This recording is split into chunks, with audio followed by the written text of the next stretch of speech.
Dear 13-year-old Leah, your dream was always to be a YouTuber. So here we are giving this YouTube thing another shot. And all I can do is try my best. We are 27 now, we live in New York City, and I know that you're not surprised because there was never really any other option. But speaking of dreams, I hope you're proud because you actually are a part-time content creator. And that word probably didn't even exist at your age, but you have not one, but two accounts, Bao Buddy, aka the best Asian eats in the city, and Leah is traveling, the best affordable finds in the city. And yeah, don't worry, I agree, I am crazy to want to also add YouTube to this as well, but I guess that's how dreams work. So, part-time content creation is essentially all about coordination. It's Monday, we're working out of the Bryant Park office, which mainly was my decision because I have to pick up this new Lady M cake flavor, from the Bryant Park store to film afterwards. So it's an office badge swipe and a cake pickup, so call me efficient, or at least that's the goal. I won't call this Hannah Montana lifestyle easy by any means, but it's simple in the sense that you just gotta do it and make time for it. From scheduling videos ahead of time to waking up early to edit, which I did this morning, or filming on your iPad to get an iPhone shot. Someone can tell me a better way to do that, please. Okay, back to Lady M. So we're headed to their shop near my office for a gifted collab, aka restaurants give me food in exchange for a lovely little video that I make and post on social media. I've experienced this over 300 times now, and I try to appreciate it every single time to its fullest. Good thing we've always had a massive appetite, right? So Lady M is known for these creamy layered crepe cakes, which mom and dad love, and they've got a new flavor for us to promote, the viral Dubai chocolate. Thanks, you too. Successful cake pickup, and it's filming time. Nothing beats natural lighting, so I like to film products on my building's rooftop, which simultaneously feels like I have a whole setup to myself, but in the back of my head, I feel like the doormen are watching me on the security cameras, and I probably look extremely wacky. It's March, but you caught me on a very, very sunny day, and I was starting to sweat. This is a bad angle, but I'm undoing the forks, and it's extremely hot, and I have a stomachache. But we're powering through. I can't tell if the heat helps or hurts the stomachache. And then speaking of wacky, as you can see, this camera angle is wacky as heck. Trying this YouTube thing out made me realize that my old tripod is angled, slanted, things are falling apart, and I'm just trying to capture this beautiful, glistening Dubai chocolate cake that's now sweating with me. At least the Instagram post isn't as chaotic as the behind the scenes, and you'll see that very rarely am I ever eating the actual food item that I am gifted when I film it.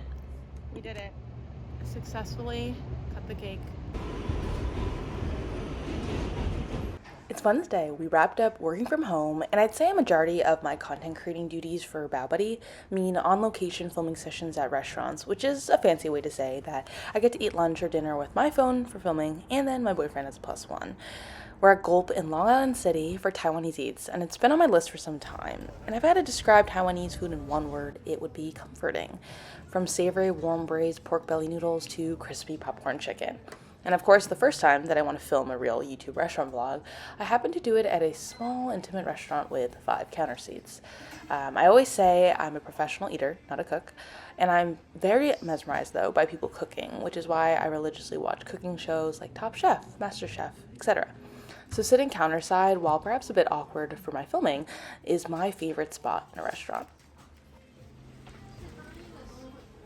It's Thursday now, and another thing about content creation is there are lighter days, heavier days, but there are no off days.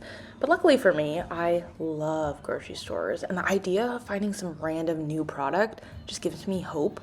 So if I see a Japanese grocery store like this one, I have to stop in, and I might as well capture extra footage for B-roll or Instagram stories. And like I said, no off days. I'm essentially editing at least one video every single day.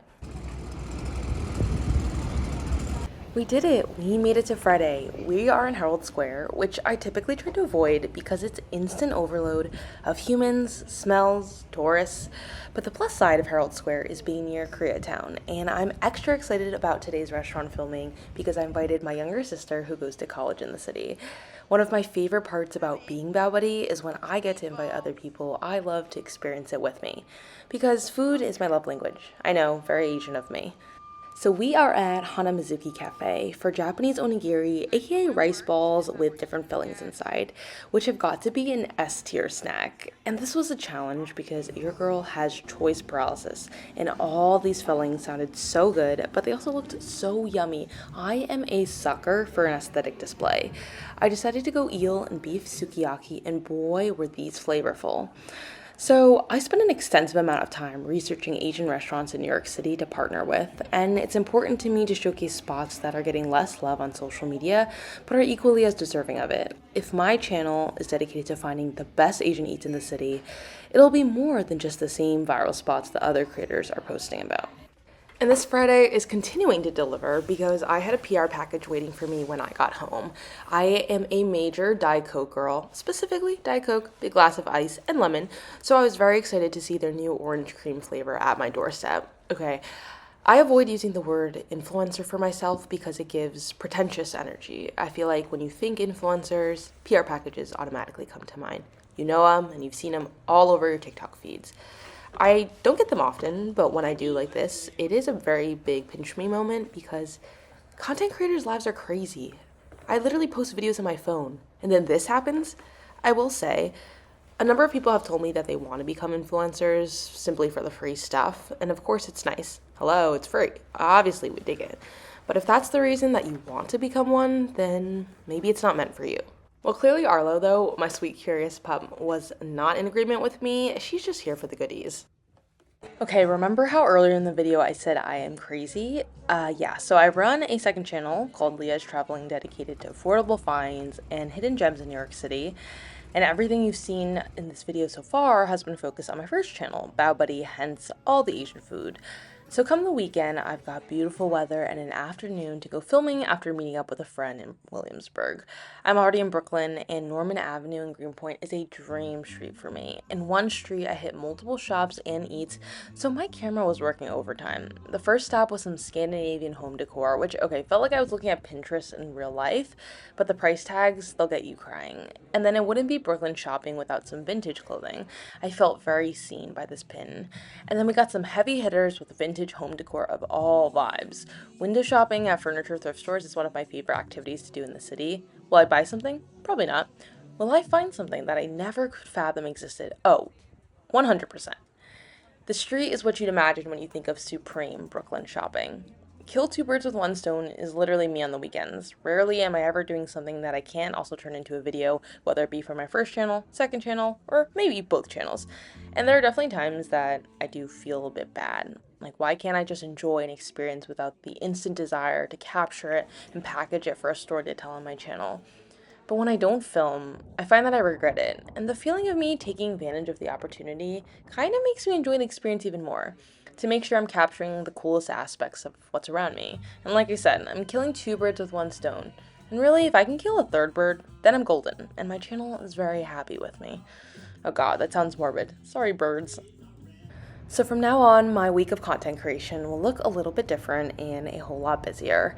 You know, I'm not the most photogenic, and doing voiceovers on camera gives me major cringe. And truthfully, I'm not sure where I'm going to find the editing time, and there is a very real possibility that no one will watch these videos, but this is all for this girl with a dream. So it's worth the best shot that I have.